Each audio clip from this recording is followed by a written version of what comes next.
Shigeru is an ugly guy, so ugly even demons and ghosts mock him, insulting him. Just looking at him, he lost both his job and will to live. After being falsely accused by a girl of harassment, when given the chance to reincarnate into another world, he sacrificed his appearance and ability to touch girls in exchange for absolute power, turning him into a god. Shigeru's ugly, but now he's a sickly green color. He was a normal office worker who never let his looks stop him from living a decent life and enjoying it. He treated everyone kindly and had a modest social life, but everything changed when a woman falsely accused him of groping her on the train. No one believed him just because he was ugly, and the case quickly went to court. Shigeru pleaded guilty to get a lighter sentence and end it fast, but the plan backfired. He was fired, labeled a pervert. Years later, that woman was caught for fraud, not for money, but intentionally framing guys she thought were ugly. Shigeru was furious but powerless due to trauma. From that moment, he lost all confidence, couldn't find a job, and everything got worse over time. Shigeru became unemployed. In his room, he spent his savings, and even his parents' money. Until one day, reading an article about people disappearing in the area, he wished he could vanish too. Reading the comments, he saw someone claiming they had been to another world. That guy said he had misallocated his initial stat points and had to sacrifice half his life to return to Earth. Shigeru sneered, but desperate enough to still decide to follow that guy's instructions. He turned to the window, raised his hands, and when the clock struck 2, his laptop screen automatically asked if he wanted to start a new life. Shigeru thought it was just a virus, but still dared to press next on the page. The next page said he'd be a 16-year-old kid in the new world and could customize stat points for appearance. Having been ugly all his life, Shigeru decreased his appearance value from 5 down to -255 and received a huge bonus point pool. Not only that, Shigeru found that the more negative traits he chose, the more points he got. He started typing in things nobody wanted, like reducing income by 10,000% and losing 10% of his health every time he touched a girl. The final condition, he said, was that if he lost his virginity, he would die, and the system gave him 100 trillion bonus points in exchange. But before he could allocate those points, the countdown clock hit 0 and he was transported to another world. When he woke up, he found himself uglier than in his past life, and his body twice as heavy as a pig's. Just then, a few others appeared and Shigeru awkwardly saw 2 girls in lingerie, a handsome guy taking off his shirt to give to a shivering girl. Shigeru tried to be decent and took off his shirt to follow, but the girl refused to wear clothes from an ugly fat guy. Though the handsome guy introduced himself as Seiji, the blonde girl didn't say her name, and the second girl said she was Sika. They were all 16 and couldn't believe Shigeru was their age. Seiji said the group arrived in this world the same way, but while they talked, Shigeru decided to explore the room because he wasn't here to make friends. He opened a drawer and found gold coin, but it vanished as soon as he touched it. He realized that because he had chosen the income reduction condition, the money disappeared, but he decided not to worry too much. Just then, Seiji came in and told Shigeru they should search for resources together. They quickly found a pile of weapons, clothes, and some coins. Shigeru thought such small clothes wouldn't fit him, but they turned out to be magical and adjusted automatically to the wearer's body. Then the girls decided to split the money but realized there were only 7 coins for 8 people. They suspected Shigeru took the 8th coin, and he knew they were right. He decided to let them keep all the money, though Seiji said that wasn't fair. Seika insisted they should keep it because Shigeru didn't help find anything. Shigeru hated that arrogant girl from the start, refused because he didn't want to wear clothes from an ugly fat guy, but anyway, the handsome guy introduced himself as Seiji. The blonde girl didn't say her name, while the second girl introduced herself as Seika. They were all 16 years old, and found it hard to believe Shigeru was the same age. Seiji took the lead, saying they all arrived in this world the same way. But during the conversation, Shigeru decided to explore the room, since he wasn't here to make friends. He opened a drawer and found a Kange's gold coin, but the moment he touched it, it disappeared. He realized it vanished, because he chose the condition to reduce income from money and it flew away on its own, but he decided not to worry too much. Just then, Seiji entered and told Shigeru they should search for resources together. They quickly found a pile of weapons, clothes, and some coins. Shigeru thought the first clothes looked small and probably wouldn't fit him, but it turned out they were magical, and adjusted themselves to the wearer's body. Then the girls decided to split the money but realized there were 7 coins and 8 people. They believed Shigeru had taken the 8th coin, and he knew they were right. He decided to let them keep all the money, though Seiji said it was unfair. Seika insisted they should keep it because Shigeru didn't help with the search. Shigeru hated that arrogant little girl from the start, but he decided to ignore her and asked Seiji if he could trade the kite for the money. Seika immediately objected, and even Seiji said he couldn't make that decision alone. Seiji revealed that in his past life he was selfish and had communication issues, and now he was trying to change. He also pointed out that Shigeru seemed to have some personal problems he should overcome. Eventually, they decided to divide the weapons by playing rock paper scissors. Shigeru lost to everyone and only got a wooden mace. After that, Seiji said they should shake hands to mark the start of their adventure, but Shigeru refused because this time he wouldn't be reckless anymore. Not long after, they found a map and decided to head to the nearest town, but as soon as they opened the door, they found a small goblin waiting to attack. Seiji reacted super fast and took down the goblin with one strike, but then he discovered more were approaching. He took the lead, telling the blonde girl to support him at the front while Seika drew her bow to join the fight. He asked Shigeru to protect Seika during the battle, and began taking down the goblins one by one. However, Seika was a complete newbie. She couldn't even properly string her bow, and while Shigeru was judging her, a goblin attacked him from behind. He planned to take it down with one hit but realized he was painfully weak at that moment. The small goblin easily pushed him back. As Shigeru wondered why he was so weak, despite having 100 trillion stat points, he realized he hadn't allocated those points yet. Before being teleported away, he decided to fight the goblin with his current stats and finally defeated it with the next strike. Suddenly, a status window popped up in front of him, showing that by defeating one goblin, he had leveled up to 32, with an experience boost effect of 10,000%. At the same time, Seiji and the blonde girl also leveled up and allocated points into strength and stamina. Shigeru realized they couldn't see each other's system windows and decided to temporarily assign 1 trillion points to each attribute. Right after doing this, the system window glitched, and a golden light enveloped him. Shigeru was confused about what was happening when the system announced that his class had been determined based on his stats. His class was Almighty God, and Shigeru couldn't understand what that meant. He was pulled out of his thoughts when a goblin started attacking him, but its strike caused no damage at all. Shigeru decided to test his power on the goblin and flicked it lightly with his finger, the flick blowing it away. The others didn't see what had happened, they just thought it was a strong gust of wind. Seiji and the blonde girl continued hunting goblins, but Sika was still fumbling with her bow. She had tears in her eyes, and Shigeru decided to show kindness, pretending he was a bow fanatic, saying he needed to string the bow immediately, so Sika wouldn't feel embarrassed, accepting help from him, and that trick worked on that short-brained girl. She gave the bow to Shigeru, and with just one stroke, thanks to 1 trillion points in dexterity, he strung the bow. Seika was impressed and insisted he shoot an arrow to thank her. Shigeru decided to try a skill he had just gained. He chose the lightning arrow skill and shot an arrow forward, but instead of hitting the goblin, the arrow flew straight up into the sky. Shigeru wondered if his accuracy was really that bad. Then suddenly, a huge magic circle appeared in the sky, and a majestic lightning dragon descended, smashing into the ground and destroying all the goblins. Everyone was stunned watching that scene, while Shigeru just said he used to be in the archery club and they taught stuff like this. Seika trusted him again and decided to keep supporting her friends in battle, but she was just shooting arrows wildly without aiming at anything. Seiji and the blonde girl decided to finish off the goblins themselves, while Seika quickly ran out of arrows. She started feeling down and disappointed in her uselessness, and Shigeru had to comfort her. He used a skill to turn a stick into an arrow and told her that some items had just dropped from the sky. Seika happily picked them up but then wasted all her arrows again, uselessly. Meanwhile, the other two had finished handling the goblins. Soon after, the group arrived at town. Everyone rushed to eat, but Shigeru decided to split off because he thought a useless ugly guy like himself should be alone. He sat near the fountain and realized he was hungry too. Just then, a cat approached. He wanted to pet it but stopped, worried that if it was female, he'd lose 10% HP from touching it. Right then, Seika appeared, startling Shigeru, and causing him to fall into the water. After climbing out, Seika said she bought a burger for him because she knew he had no money and wanted to thank him for helping her earlier. Shigeru started to view her more kindly and took a huge burger, but their fingers accidentally touched, causing a massive electric shock that made him drop the burger. He took 58 trillion damage, enough to destroy the world 300 times over, but the bigger problem was Seika. She was upset, thinking Shigeru threw the burger away on purpose. However, Shigeru still had skills from his super all-powerful days. He told Seika he was startled because she was too beautiful.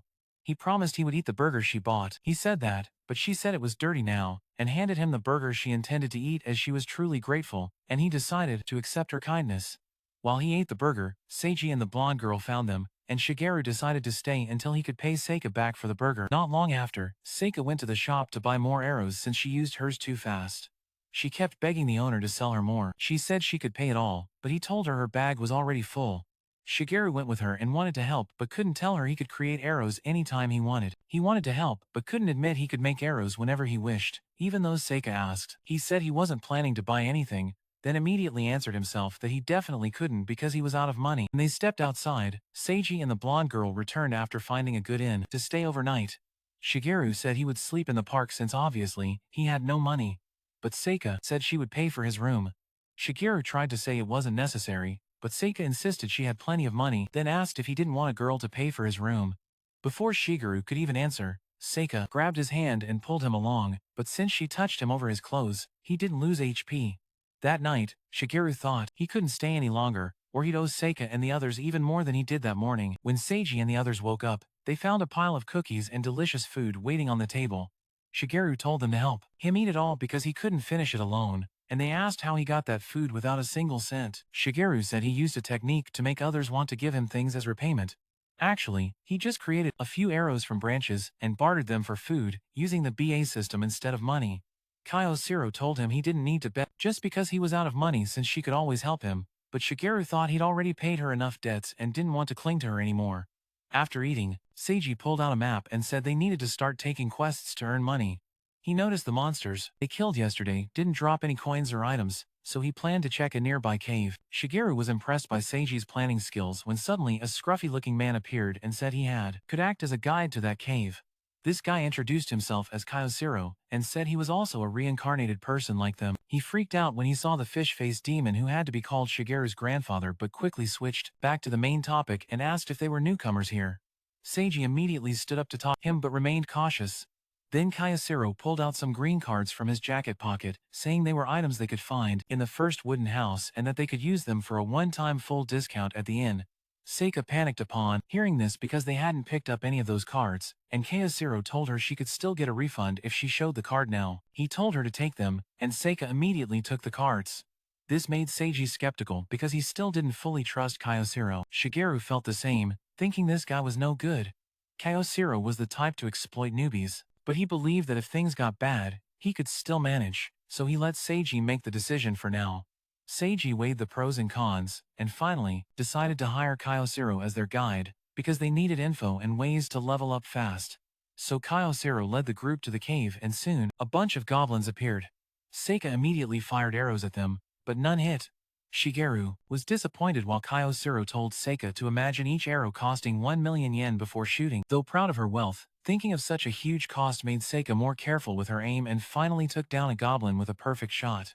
They continued deeper, and Shigeru was surprised to see Kyocero truly doing a good job guiding them. Then Kyocero showed everyone how to use their weapons properly, and Seika slipped back into her habit of shooting wildly. Kyocero asked Shigeru why he didn't practice in SAO, and he replied that he currently had no suitable skills. Kyocero understood that leveling up with a staff was quite tough but told Shigeru not to give up because the ultimate staff skill was truly OP. Shigeru already knew that because when he went to the forest for a quest, he encountered a giant snail and planned to use his strongest skill to fight it.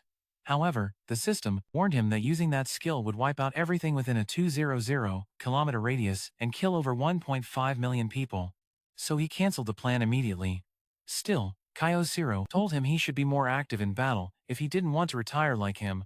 He began telling the story that he used to be part of a mercenary group, but while their leader became a king, he was kicked out and forced to quit. He started praising that king, saying he had reached level 80 and all stats were above 160, but to Shigeru, that was insanely weak. Finally, they reached a cave that looked like ancient ruins, and everyone was excited to explore it, except Seika, who was scared. But once she got near the cave, she got curious about the limestone stalactites and started sulking when Kyocero told her to stay away, because they were dangerous. Shigeru began wondering if this girl was just bratty or what. Meanwhile, Seiji asked her more tactfully. He revealed that he was 30 years old in his previous world. Then Seika said she was 17, was in the real world and preparing to enter university. When Seiji started asking about her studies, Shigeru realized at least Seika wasn't brainless. Then they fought some monsters and moved on to the boss room, and finally Seika learned the lesson that she needed to think before acting. Kyocero told her she shouldn't enter the boss room because with her newbie skills, she'd die instantly. That statement made Seika step back. Seiji decided to end today's adventure there and thanked Kyocero for his help. Kyocero replied that Seiji would make a good leader. However, before parting, Kyocero said he had a special event for newcomers and led the group into a conference room to throw a celebration party for them.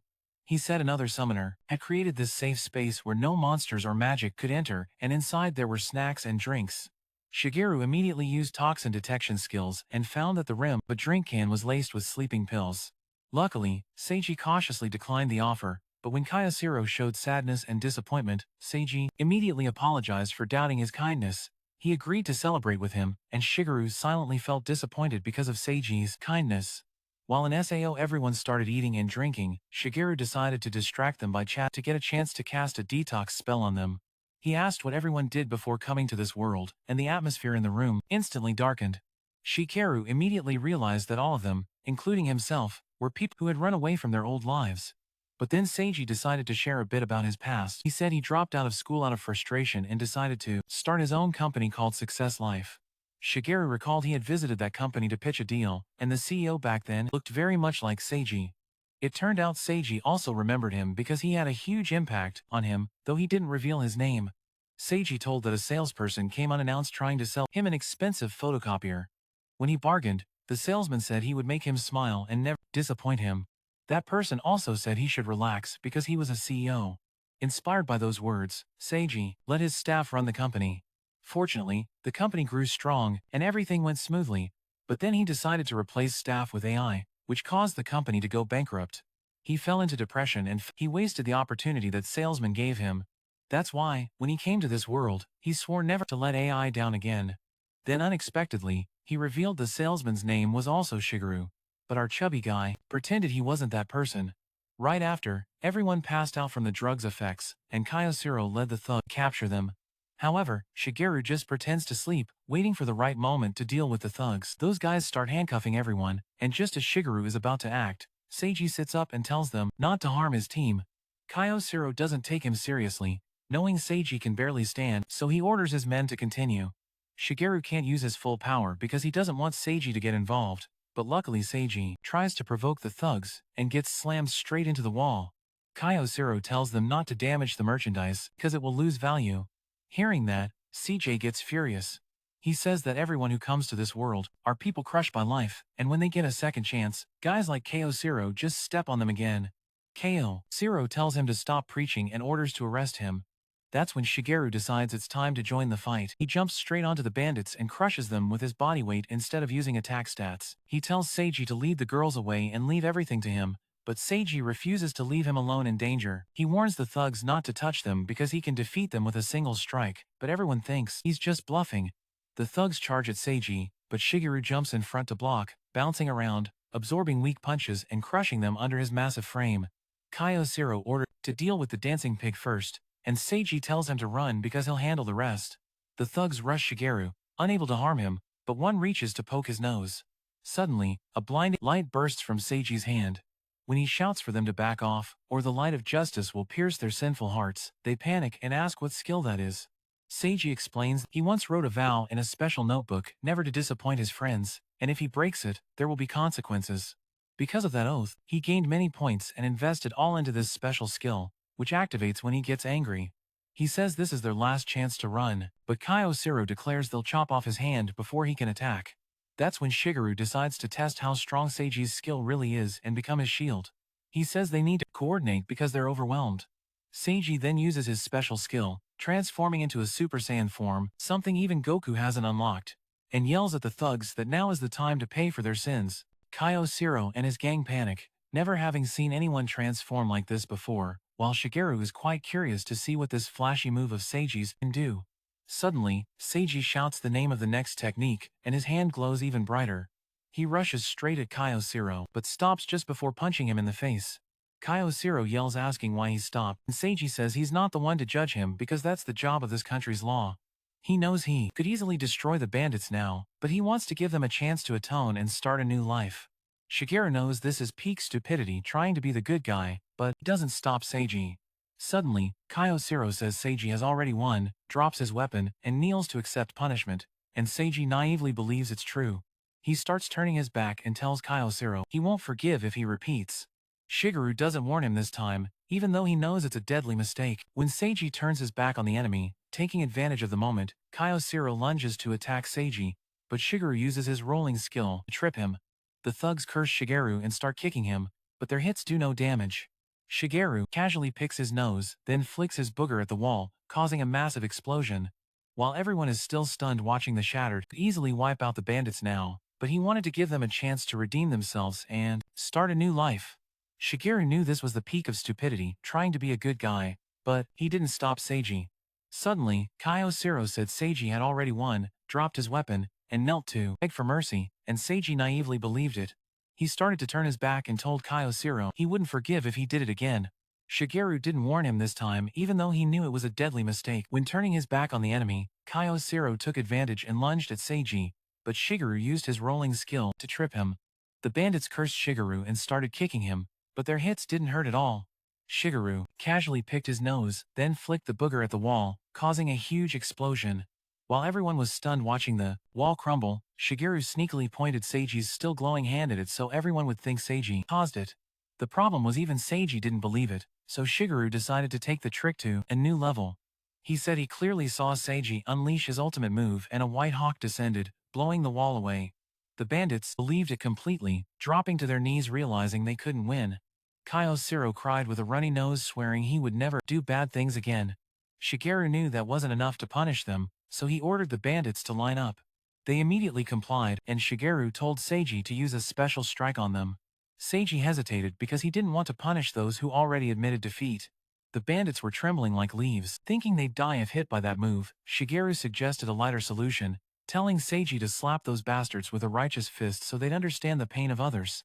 He convinced Seiji to slap them with the righteous fist so they'd know what others' pain feels like. He persuaded Seiji that only he could reform these bandits through the power of love. He recalled Seiji once said his glowing fist could pierce through all evil, so if the bandits were still pretending, they'd be destroyed by that slap, but if they truly repented, nothing would happen. However, contrary to expectations, Seiji reverted to normal form, and said if he wanted to change the bandits' hearts with love's power, he couldn't do it in Super Saiyan mode, which is fueled by anger. The bandits couldn't believe someone could be that stupid, but anyway, things were going in their favor. Seiji teared up as he slapped each one with love, and the bandits thanked him profusely for giving them a chance to start over. After slapping them, Shigeru tied all the bandits up, while Seiji carried the girls to a safe place, but he was exhausted and collapsed. The bandits saw an opportunity to turn the tide. They tried bribing Shigeru, promising him beautiful girls, even to a guy as ugly as him, and offered him money too. But Shigeru decided to show them that he might be ugly but not dumb. He broke the handcuffs to scare them and told them Seiji was even stronger than him. The bandits could only curse for their wounds, but Shigeru didn't care at all. Not long after, Kyocero and the Lola gang were handed over to the authorities, while Shigeru's group received a huge bounty from the reward for capturing the girls. Extremely excited to see such a large amount, Seiji suggested splitting it evenly among everyone. Seika said they all fainted during the fight and didn't deserve any share, and Seiji should keep it all since he was the one who defeated the bandits. She then asked about Shigeru, and Seiji said Shigeru was even braver, the one who took all the attacks to protect him and the girls. They all agreed Shigeru was the true MVP of this mission and deserved the biggest share. Seiji agreed, but Shigeru didn't want to accept the money because converting it to Zen points left only a small fraction. So he told Seika that he had a habit of spending money as soon as he got it, and wanted to entrust it to someone trustworthy. Seiji wasn't very supportive of that idea, but when Shigeru insisted on refusing the money, Seika volunteered to keep it safe for him. Seiji didn't think it was a good idea because she was too naive and impulsive, but Shigeru still handed the money to her because he saw it as a way to repay her kindness before leaving the team. Right after that, Seika took Seiji to eat hamburgers and to treat him to a delicious meal, and he thought this might be their last meal together, since now he could leave without any regrets. Seika quickly returned with 2 happy meals, and Shigeru asked if she really liked hamburgers. She said she had her first burger just 2 days ago and instantly loved them. Shigeru couldn't believe she had never eaten burgers in the real world, but anyway, they started eating, and Seika asked about his stats. Shigeru replied they were pretty boring, and she said maybe he hadn't noticed, but lowering the attractiveness stat gave him a lot of extra points.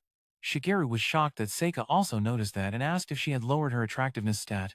She said she had lowered it to -16, and he couldn't believe it because she looked way too beautiful for that number. Seika proudly told him she used a special note feature on the welcome screen to wish to become beautiful, and somehow that overrode her low appearance stat. Shigeru received the biggest shock of become beautiful, and somehow that overrode her low appearance stats. Shigeru got the biggest shock of his life realizing he could have done the same to become handsome, but now it was too late. Just then, Seika saw a cat and excitedly said she had never seen a cat that close before. She started wondering if there was any chance the cat would come to her on its own. When Shigeru told her to just go and pet it, she gave him a judging look. However, she immediately realized his advice made sense and said she forgot she could walk now. Then she clumsily ran to the cat. Shigeru noticed her problem as she tried to pet it. He went into the bathroom and started crying, thinking about Seika's miserable life. Now he realized that in the real world, she might have suffered from a condition that left her paralyzed since childhood. He looked up and asked, "Is there really no God?" Then suddenly he realized he is the almighty God in this world, and even though he can't change reality, he can still help her in other ways. Just then Seika knocked and asked if he needed medicine. Shigeru replied that he was fine. When he washed his face, he noticed she was clumsy with her body and innocent in communication because of her past. That would make her an easy target for bad people, so he decided to stay by her side and protect her until she becomes an adult capable of taking care of herself. Right after, they went to an inn and Seiji called a meeting to decide the group's classes, aiming to build a more flexible team. He declared he would be the hero, Seika the archer, the blonde girl, the mage, Loli would be the mage, and Shigeru the legendary warrior. Shigeru didn't like adding legendary to his class. Suddenly, Seika said she also wanted to be a hero. But when Shigeru talked about his class, Seika suddenly said she also wanted to be a hero. But when Shigeru suggested she could be the legendary warrior instead of him, she immediately refused. So Seiji remained the only hero of the group, and Seika changed to mage while Loli chose to be a hunter, and Shigeru kept his old class. After buying new gear, Seiji decided to move to the biggest city in the area, but before that, he set a budget for snacks because Seika had developed a habit of snacking. The meeting ended, but Seika stayed behind to talk to Loli, her first friend here. She was very worried when starting the conversation, but Shigeru quietly wished her luck. Finally, Seika gathered all her courage to invite Loli to play jump rope, saying she had practiced already. Loli agreed, and the two girls went to change to play together. Meanwhile, Shigeru recalled why SAO turned out like this. Earlier, when shopping with Seika, she wanted to buy a cool-looking weapon, but he stopped her, saying only legendary warriors could use those. However, she insisted on buying nunchaku. Thanks to the unexpected cooperation between Shigeru and the shop owner, she finally changed her mind and chose a jump rope instead. After leaving the shop, Shigeru taught her how to use the rope, and she learned quickly. However, her mind quickly drifted to the blonde girl and her desire to make friends even though she didn't know her name yet. Shigeru gave her some tips on making friends, which led to the present moment where he was secretly watching the two girls play. The blonde girl quickly learned to jump rope from Seika, but when Seika mentioned asking her name, she suddenly stopped. Seika realized she really didn't want to share her real name and told her that before she found Shigeru disgusting and they had nicknamed her Riz. The blonde girl went silent upon hearing that, then started jumping again, this time very high. At the last jump, everyone around was stunned and quickly gathered to ask her to join their team. Seika tried to approach her, but everyone ignored her, and one guy even pushed her away. She suddenly burst into tears, and Shigeru had to step in to help. The crowd panicked when they saw him and called him a monster, but the blonde girl, Riz, told them he was a member of their team. She was worried about Seika too, and said she just wanted to make her happy with a special performance. Shigeru told her that just answering normally was enough. Then Riz started feeling extremely guilty and ran off in tears. In the end, Shigeru had to comfort Seika all the way back to the inn. However, as she was about to enter her room, she found a letter from Riz. In it, she apologized for what happened earlier and thanked her for the nickname Riz. Seika immediately ran outside to find her, but Shigeru had already noticed Riz hiding behind a wall. He called her out, and she said she went outside to look for her, but Shigeru soon found Riz hiding behind the corner. He called her Ra, and she said she needed to talk in private. He joked, "Don't sue me later," then went into the room where Riz entered, bowed and apologized. Shigeru was confused why she apologized to him, but then Riz revealed she knew his full legal name and knew he was the salesman Seiji had mentioned. Shigeru was stunned but tried to stay calm, asking why she thought that. She said she had chosen the skill, and that allows her to read other people's status windows, so she could see their real names, stats, and even what they wrote in their special notes. Shigeru panicked when he realized she had read the notes he had written, making him look pathetic AF. He covered his face and asked Riz what she wanted. She said it was about Seika, then asked if Shigeru had guessed that Seika's body had been paralyzed in a past life. He confirmed, and Riz suddenly confessed that she was the one who caused Seika to be paralyzed back then, and now she had come to atone. Shigeru curiously asked what exactly she did to Seika. Reese explained that in her past life, she was part of a program aimed at changing human lives. Seika was one of the kids they were supporting, and Reese genuinely wanted her to have a better life. But one day, an explosion happened in the building where they worked, and Seika was seriously injured. Reese broke down crying, saying she couldn't stop the accident and couldn't save Seika. She deeply regretted it.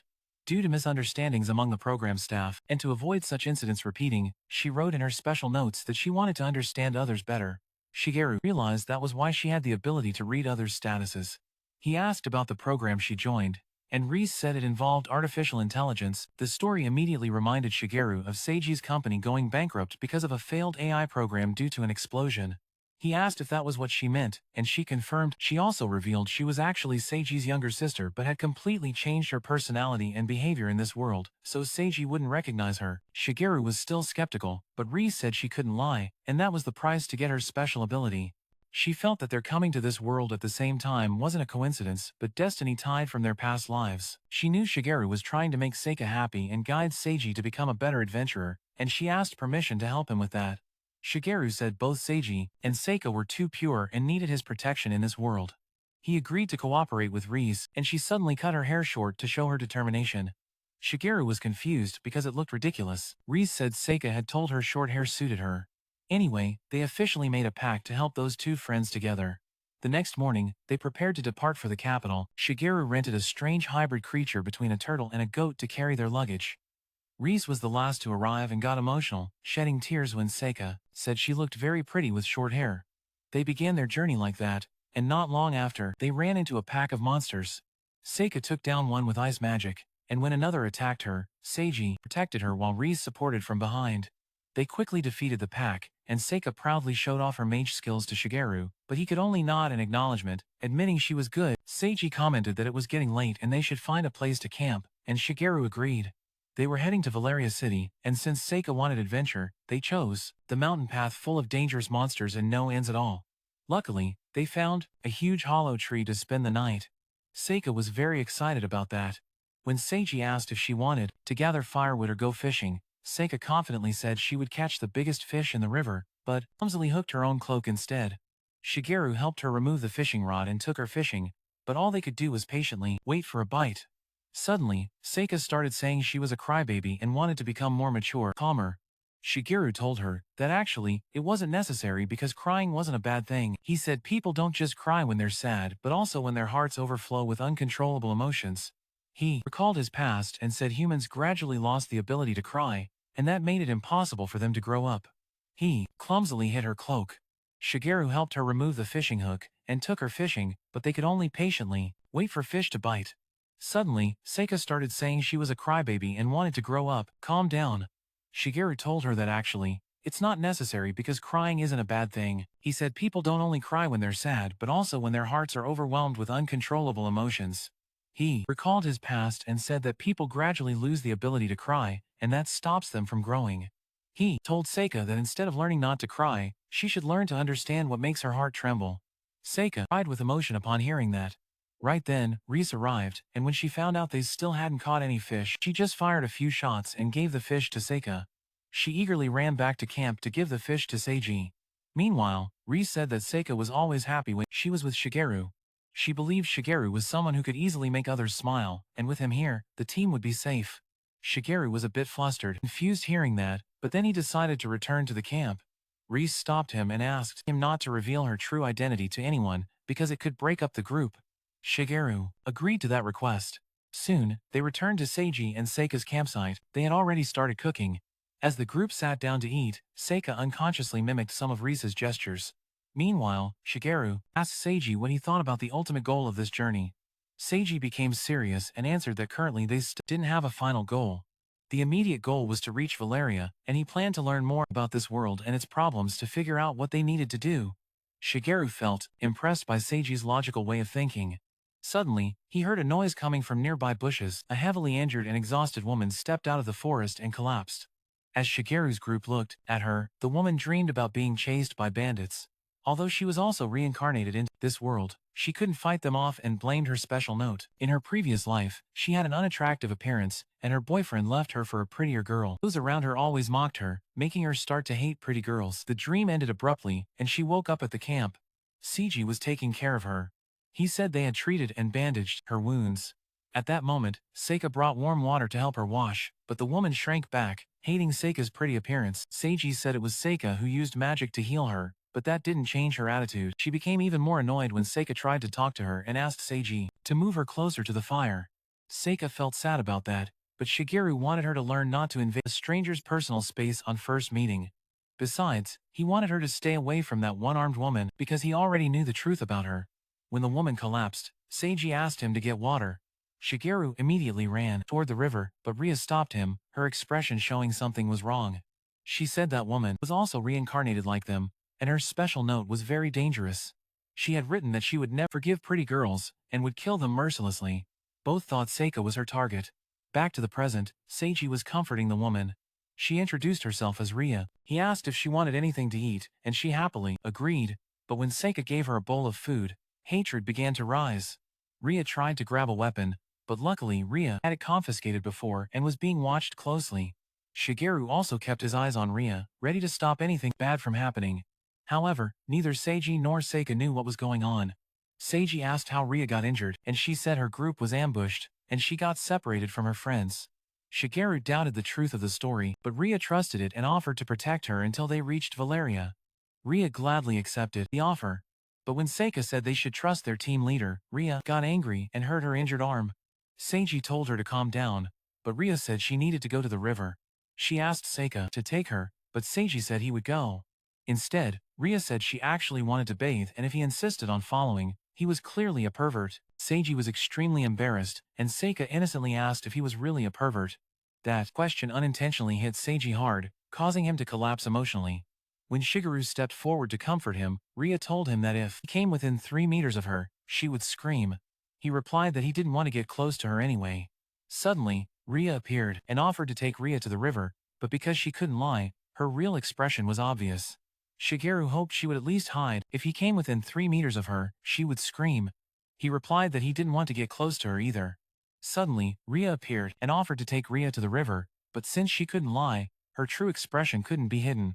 Shigeru just hoped she could at least hide her murderous intent because it scared Ria, who insisted that Seika should take her. Seika saw no problem, and even handed back the weapon to Ria to be prepared for monster attacks. Shigeru panicked because that put Seika in even more danger. Ria followed to protect Seika. Shigeru also intended to follow, but Seiji stopped him, saying he should respect a woman's privacy. Shigeru responded that Ria was very dangerous, but Seiji misunderstood and said that the allure of a mature woman really is dangerous. Shigeru didn't want to hear that sappy nonsense, but he couldn't leave without raising suspicion, so he started moving back and forth between the two locations at lightning speed to watch over Seika. Seiji was amazed to see him blur like a mirage, but Shigeru said Seiji must be tired and seeing things wrong. He told Seiji to rest and cast a sleep spell on him, causing Seiji to fall asleep. He quickly went to the riverbank and saw Ria pointing a sword at Seika. Seika was shocked and asked if she had done something to upset Ria. Ria said Seika hadn't done anything wrong, she was even a good girl, but she couldn't resist what was written in the special notebook. She confessed she swore to kill all pretty girls because they ruined her life on Earth, so when she came to this world, she was determined to get revenge. She joined many different adventurer groups, killing pretty girls then fleeing to the next group, but eventually people caught up with her, she said. Today, it was Seika's turn to die, but just as she was about to strike, Reese shot the sword out of her hand. Reese pushed Ria back, and when Ria tried to grab her weapon, Shigeru appeared immediately and grabbed her hand. She demanded he let go, but he drew his sword and said this time she couldn't escape. At that moment, a dazzling light enveloped everyone. They didn't understand what was happening, and when they looked toward the light, they realized it came from Seika, who had transformed into a true angel. Shigeru was stunned, realizing that after Seiji, now there was another person in the group who could transform. Seika began to hover, flying toward Ria, and said there was no need to suffer anymore. Ria approached, threatening her to stay away if she didn't want to die, but her severed arm suddenly ached sharply, causing her to collapse to the ground. Seika asked if she really wanted to hurt others, and Ria answered she didn't want to, but couldn't resist what was written in the special notebook. Shigeru also felt sorry for this poor girl controlled by the notebook, but Seika believed there must be a way to change everything. She slowly flew closer to Ria but was pushed away. At that moment, Seika prayed for Ria's pain to stop and suddenly, a stream of light burst from her hands, instantly regenerating Ria's lost arm. Ria was moved to tears when she saw her arm return, and Shigeru was stunned because not even as an absolute god could he do such a miracle. Seika revealed she had once written in her own notebook that if her friends were in pain, she wanted to become an angel to heal and restore what they had lost. Ria burst into tears, realizing Seika truly considered her a friend. Seika started to tell about her past life, how she once had a terrible scar on her face, even lost an eye and didn't want anyone else to suffer the same. She believed she couldn't heal the emotional wounds Ria carried, but said they could find a way to heal them together. However, Ria pushed her away and called her ugly. Suddenly, Ria found a way to cure herself, saying Seika's crying face was ugly, so from now on Seika was no longer her target. Saying that, Ria ran off, leaving Seika standing there heartbroken and confused. Ria decided to chase after Ria to see what she planned to do. At this moment, Seika suddenly returned to normal form and collapsed, but luckily, Shigeru rushed to catch her. Meanwhile, Ria went to a secluded place, carved some words into a tree trunk, then raised her sword to her face, but Shigeru appeared just in time, knocking the sword from her hand, because Reese had informed him that, understood the emotional wounds Ria carried, yet she said they could find a way to heal it together. However, Ria pushed her away and called her ugly. Then suddenly, Ria found a way to fix her condition, saying Seika's crying face looked really ugly, so from now on, Seika was no longer her target. After saying that, Ria ran off, leaving Seika standing there, heartbroken and confused. Seika decided to chase after Ria to see what she planned to do.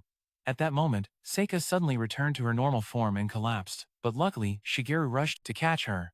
Meanwhile, Ria went to a secluded place, carved some words on a tree trunk, then pointed her sword at her own face. But Shigeru appeared just in time, knocking the sword out of her hand because Reese had informed him that she intended to poke her eyes out so the special book would no longer work.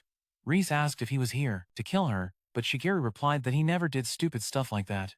He said if she hurt her eyes, Seika would be very sad, but he understood her reasons well, so he proposed a deal that she would only lose her sight, without destroying her eyes. Ria wondered how, and Shigeru showed her the ultimate shadow technique, called Nutrong Yuminan, 5 Seal of the Dark Elders.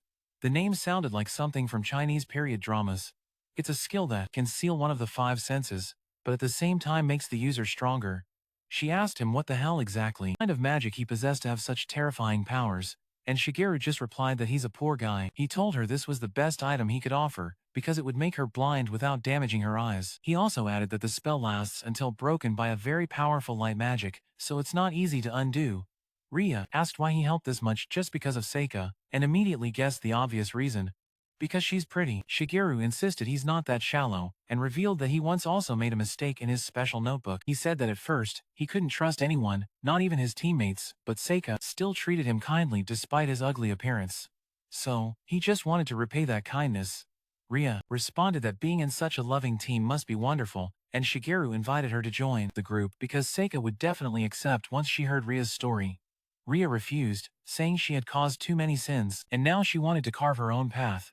However, she agreed to the deal of being blinded, and Shigeru quickly cast the skill on her. Then he returned to Seika, who was just waking up. He told her that her power had regenerated Ria's arm, making Seika happy, thinking she could help many people, but Shigeru told her they should keep this power a secret because it's too valuable. Seika didn't understand why, so he explained that in stories, precious things are always stolen by villains, and her ability was just like that. Seika felt a bit sad hearing that, then Shigeru threatened her by saying Ria intended to kill her just because she was beautiful. He advised her to protect herself from such evil people. He said Ria wanted to kill her just because she was beautiful and told her to guard herself against those kinds of villains. Seika immediately asked what she should do. He said she didn't need to distrust everyone, just pay attention to their actions, to figure out who's friend and who's foe. Seika was excited to hear this.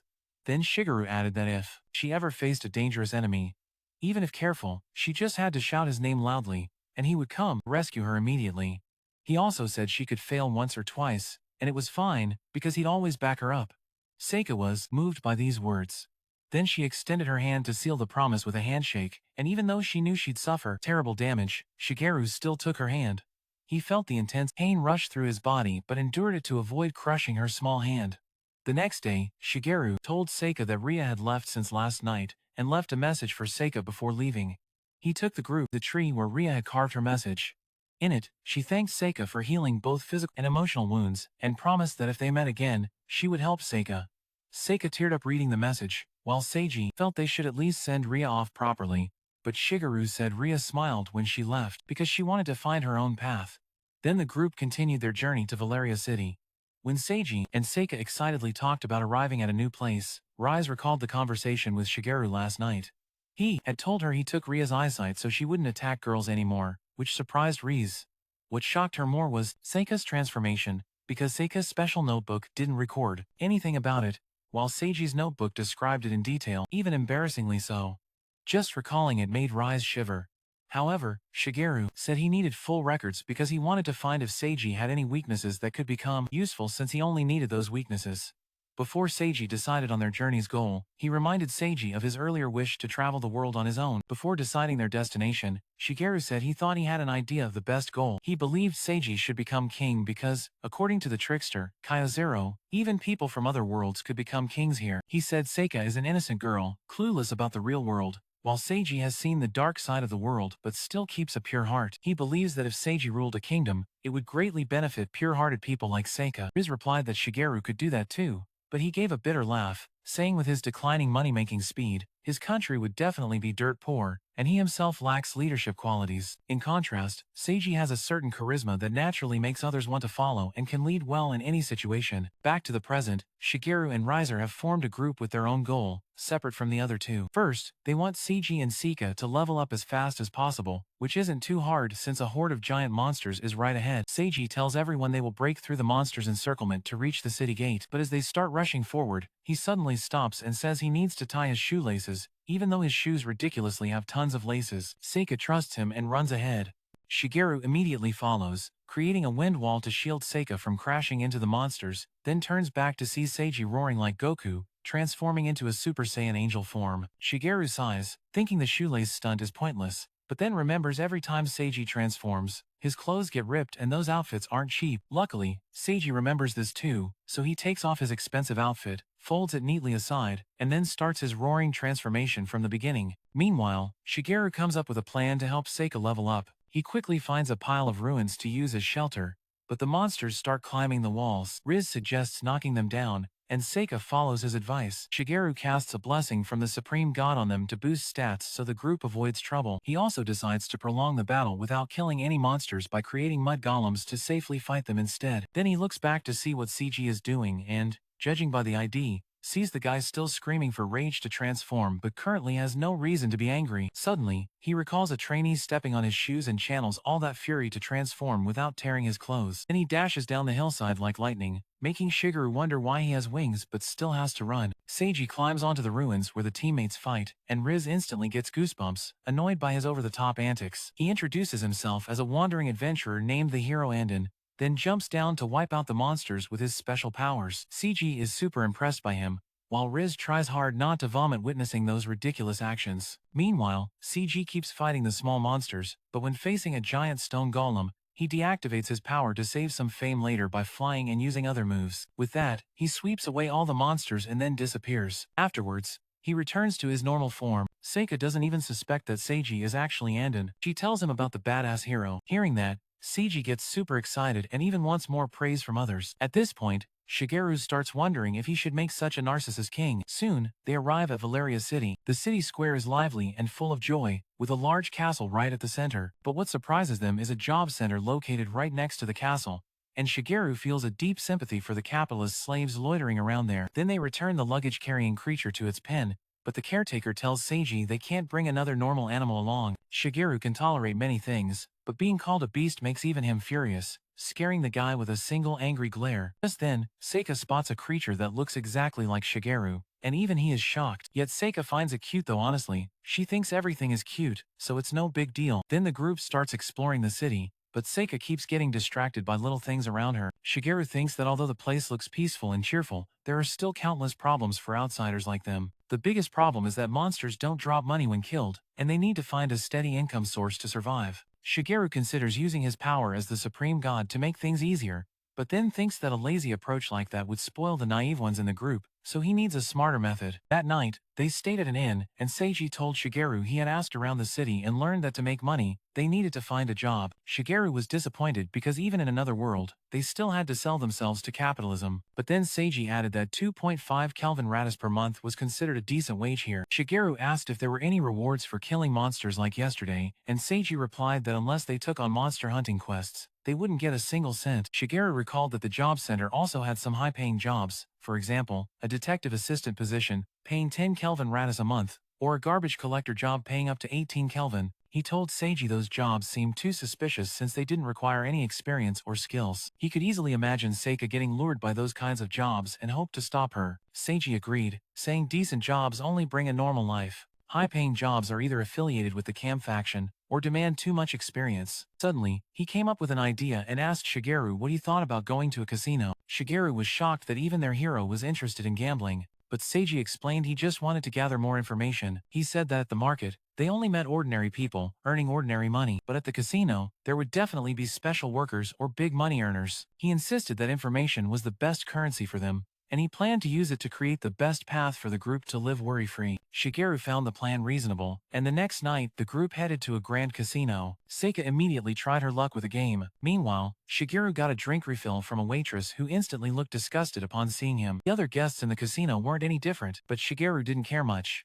Luckily, Seika won her first round and was extremely excited. Meanwhile, Shigeru chatted with people to gather information. Reese also used his own methods to collect intel. During that time, Seika decided to bet big on the next round and lost all the money she just won. She played a bit more, then got hungry and took a break to eat a burger. Shigeru asked how much she had spent, and Seika naively answered about 20 Kelvin radis, enough to make Shigeru worry his hair might fall out. At that moment, the casino manager approached Seika and said he had been watching her play and was curious about her financial situation. Seika confidently replied that she was very rich, which shocked Shigeru because he should have stopped her from saying that. On the contrary, the manager was delighted and immediately started flattering Seika. He asked if she could come to his private office to talk. Seika only agreed after Shigeru was allowed to come along as her bodyguard. When they entered the room, a servant brought hot cocoa to Seika. Shigeru observed around, thinking this casino must be raking in insane money. Suddenly, Jack started eyeing Seika, and said he was really impressed by her boldness for gambling without hesitation. He said, "Rich people should gamble like that." Seika, flattered, blushed.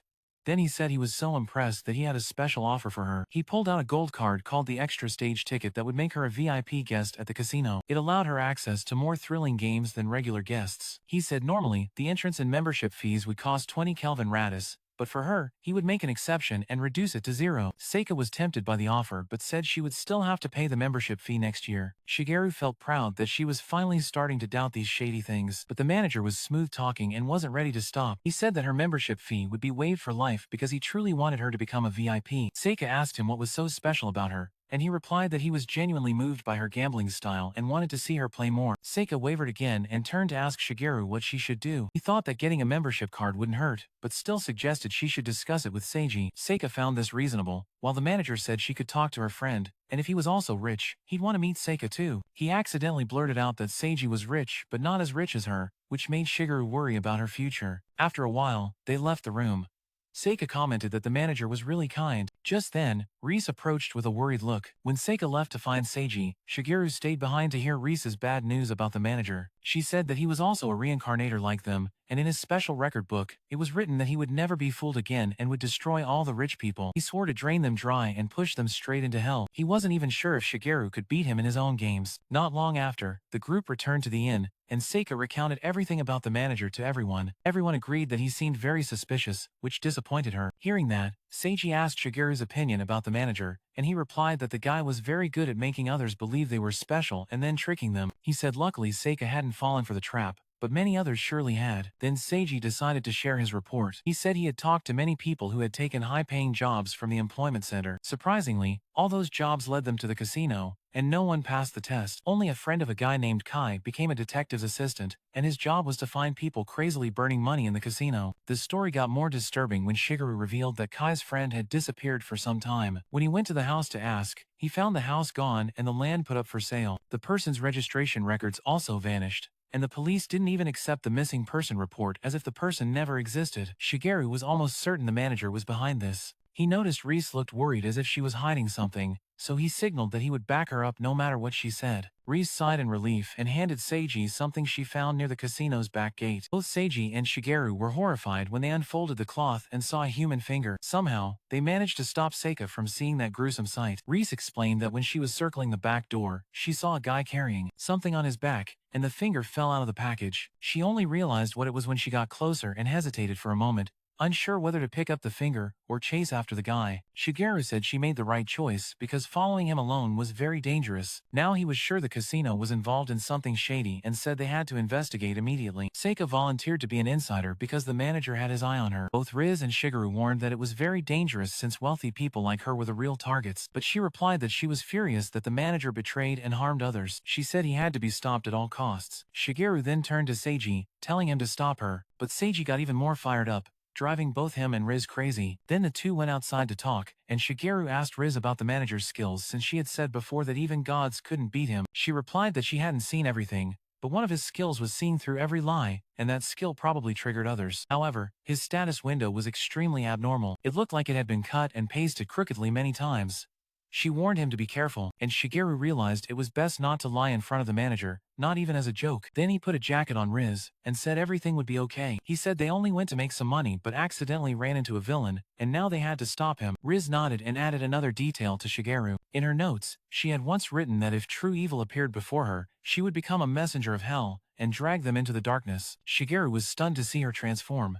The next night, Seika dressed stunningly and walked like a model on her way to the casino. She told Shigeru that she needed to act in order to uncover the truth about the manager. She believed she would succeed because Shigeru and Riz had trained her how to hide the truth without lying. Soon, they arrived at the casino, and the manager appeared to greet them. He asked Seika if she had an answer to his previous offer, and she replied that if he could show her a game interesting enough, she would join as a member. He was delighted to hear that and told her to follow him with his ugly subordinate. Shigeru thought to let him act arrogant before his crimes were exposed. The manager led Seika and Shigeru down to the underground VIP area. Shigeru knew the manager had the ability to detect lies, so the best way to fight him was to reveal as little information as possible. Until now, they had only given him Seika's name to print on the VIP card, and Shigeru began to wonder what they were plotting. Just then, the manager asked Seika how much she planned to bet today, hinting that maybe she was planning to gamble millions of rush. Seika asked if he was looking down on her. The manager's face suddenly darkened. He led them into the VIP area, where the atmosphere was completely different from the main casino. Seika really liked the vibe there. The manager introduced an employee who would give them a tour. The man, named Kato, nervously introduced himself while awkwardly trying to explain how everything worked there. Shigeru thought Kato must be new, but he couldn't focus on him for long. The manager approached and asked if Shigeru wanted to gamble. Shigeru immediately realized he was fishing for information. Since Seika hadn't revealed anything yet, he answered that he couldn't play because he had no money, and that was entirely true. Shigeru activated his skill, Dynamic Vision, allowing him to talk to the manager while observing the entire room. He discovered a spy taking detailed notes on everyone, like Seika, a flashy lady with a budget over $1 million rush. Suddenly, the manager asked Shigeru if he was strong. He replied yes. The manager then asked if he was above level 70, and Shigeru gave a vague answer that hit his level but wasn't a lie. Then the manager asked about his stats. Shigeru said he had randomly allocated skill points and had many zeros in his stats, such as magic defense. That answer wasn't wrong since in a billion, there are countless zeros, but the spy misunderstood and wrote that Shigeru had allocated points poorly, focusing on warrior stats, and his weakness was magic defense, something they could exploit to destroy him. Just then, an employee came to call the manager because a guest needed his help. He turned to ask Seika if she wanted to see something interesting, like battle monsters. She replied she would think about it. The manager left, leaving Kato to take care of her, and the guy was still fumbling as if it was his first day on the job. Right after, the manager led the other guest away, and Shigeru was shocked to see a fat, ugly guy, just like his old boss from his previous life. He could only pray it wasn't the same person. Then his eyes landed on the manager's notebook, where the liberation plan was written. Meanwhile, Riz was teasing and threatening Kato to make him lead her to the most fun game. Shigeru was glad she understood her role, to annoy and stall, staying here as long as possible without spending too much money. Meanwhile, he pretended to have a stomachache and asked Kato where the restroom was. Kato intended to take him, but Seika stopped him, saying he should pay more attention to the customers. Taking advantage of the moment, Shigeru quietly acted freely. Inside the casino, he drained the energy of a guard to knock him out. then used the skill transform to fall. He flew off to find the manager, and saw him entering a secret room. He quickly followed and opened a gate connecting to the room where Seika was, so if she needed help, he could arrive immediately. Seeing she was still fine, Shigeru turned his attention to the strange statue across the room. The manager stepped in front of the statue and began talking to his parents. He said everything was going according to plan. He recalled that his parents once taught him there are things more important than money in this world. They were never rich, but always taught him to live honestly. Yet that honesty cost them their lives when they refused to leave their home for a corporation's construction project. The corporation drove a truck straight into their house, killing both of them, and the manager changed completely. After that incident, he became an assassin, dedicating his life to hunting down the bastards responsible for his parents' deaths. When he completed his mission, he decided to end his own life. But at that moment, he got the chance to come to this world, feeling like his parents had sent it to him. Here, he saw the rich trampling the poor and gave himself the mission to sow pain in them to free them from worldly desires. He begged his parents to keep watching over him. Shigeru realized he had no reason left to live except to take revenge on the wealthy. Just then, Kato and another staff member arrived to report that Seika was angry and wanted to leave because this place was boring. The manager scoffed, saying she must be scared of the high exchange rates, then told them to use strategy number 13 to lure both back. But the manager stopped the second man after detecting a lie in his response. His skill activated. He drained the man's life force, turning him into a dry corpse. The manager then called his underlings to clean up the trash and asked Kato if he understood what to do. Kato nervously replied that strategy number 13 meant letting Seika win today to get her addicted. The manager praised him, saying he liked honest guys like that. Kato left worried, but thanks to that, Shigeru understood more about the manager's power. Still, when returning to Seika, who kept winning thanks to the manager's arranged strategy, Shigeru couldn't focus, haunted by the image of a person dying right before his eyes. Suddenly, Seika reminded him to pay attention because she had won 6 rounds in a row. Shigeru asked how much money she had won. Seika replied 2 million RCA due. The dealer started to worry because Seika bet all her winnings on the next round. Seidu told her she didn't need to go all in every time, but Seika said that was her style. Unaware that the casino was deliberately letting her win to get her addicted, Kato couldn't risk the casino going bankrupt, so he immediately left to inform the manager. Meanwhile, Shigeru got lost and thought about the rule that he only gets a tiny fraction of real income, which doesn't apply to casino chips since they aren't real money. At that moment, the manager came to congratulate Seika on her winning streak. Shigeru noticed Kato's swollen face while the manager said that a talented gambler like Seika should try an even better game. Seika was curious, and the manager said he would take her to an arena even more exclusive than the VIP area. She decided to follow him. The group went down deeper and entered an underground arena where countless magical beasts were imprisoned. The manager explained that beast battles were the ultimate game at this casino, where she could bet money on monsters fighting to the death for her. Seika grew anxious hearing the description, and the roar of a monster made her panic. The manager reassured her. Shigeru asked where the monster came from since he had never seen one in the wild. The manager replied these were special beasts created inside the casino, leaving Shigeru stunned. The manager asked if Seika was interested, but she looked uneasy, and Shigeru decided it was time to leave. He suggested this by mentioning Seiji, saying he'd probably like to see the monsters. Seika got the hint, and told the manager she wanted to go back to tell Seiji about this exciting game. The manager didn't stop her, and told Kato to escort her outside. In the elevator, Seika noticed the swelling on Kato's cheek and used healing magic to treat him. He was surprised by her kindness.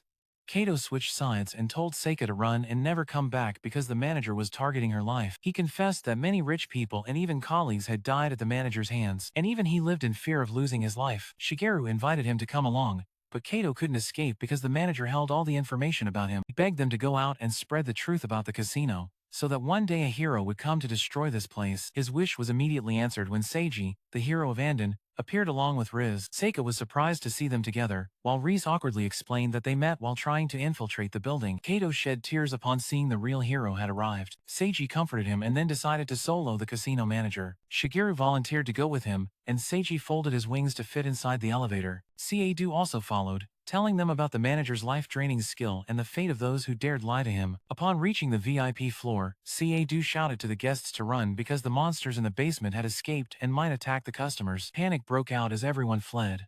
The staff didn't know how to handle the situation. Kato led Seiji and Shigeru down to the basement, but another employee took the only elevator ahead to inform the manager. Kato was terrified, realizing there was no way down now. Just then, Seika appeared in her angel form. Seiji was stunned seeing her, as he had never seen this form before. He immediately asked who she really was. Seika asked Shigeru to keep her identity secret, and introduced herself as El Karen, the Sun Saintess. She said she could use healing magic to support the battle. Seiji was happy to have another teammate.